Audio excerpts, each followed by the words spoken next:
What makes the Pell program particularly unique is that it's an actual integration of the knowledge that exists at both the business school and at the Graduate School of Education.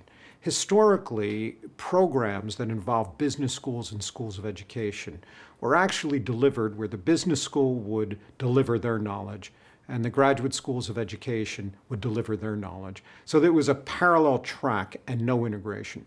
From the very beginning, we started out saying, what do we each know? What is our comparative advantage? And then can we merge them together to create something unique, to create something different, to create something that's useful and relevant, never losing sight of the fact that the only real importance was whether or not urban districts would benefit. And when we say benefit, we mean improve student outcomes. I've had the opportunity to participate in a lot of different kinds of professional learning opportunities. I think what makes PELP unique is this collaboration between the Harvard Business School and the Harvard Graduate School of Education, which I'm familiar with as a doctoral student there. But to have this kind of a collaboration in an executive education program like this, where you have invited district teams able to come together, learn together, reflect on the progress of their work towards their mission. I think that makes it a really valuable experience. And you need really smart people who aren't doing this every single day like we do, that can look at our work from like an arm's length perspective and help you put the mirror in front of your work and make it, look better, feel better, deliver more for having done this process. Well, it's a real tribute to the Graduate School of Education and to the business school that they decided to work collaboratively across departments at the university. Universities have their own hierarchy, their own set of incentives. And so for people to step outside that box and to experiment and think about how to work together to deliver something, it certainly takes more time, more communication, more energy.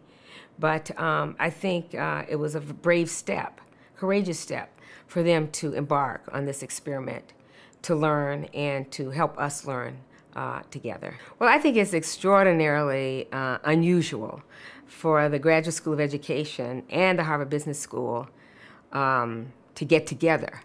I think it's unusual for schools of education and business schools to work together collectively on something as important as public education.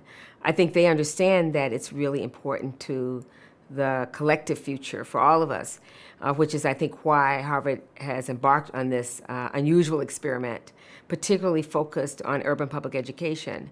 But I come because I think this has the potential to really change the way we do business and absolutely help us close achievement gaps and improve the capacity of our leaders and those who work collectively with us, our stakeholders in the school community. It's a very exciting opportunity, and one that I think Boston and our team in particular, we benefited a great deal from this opportunity. I think as a leader of a public school system, you really have to do three things. You have to improve student outcomes. It's a very complex operation, so you have to run a very complex organization. And now more than ever, you actually have to worry about the financial side and making sure that the resources that you have are put to the most effective use. And the Public Education Leadership Project does that. It brings together the knowledge and the resources and the perspectives of the Harvard Business School, which has been focused on managerial and leadership strengths, combined with the deep knowledge and perspective and experience that the Graduate School of Education has around what it takes to really lead and manage public school systems and the educational outcomes. And by combining those two, I think it's a situation where it's 1 + 1 is more than 2. It's really, the combination is a very powerful combination that's, I think, very appropriate for the times that are being faced by public school leaders today.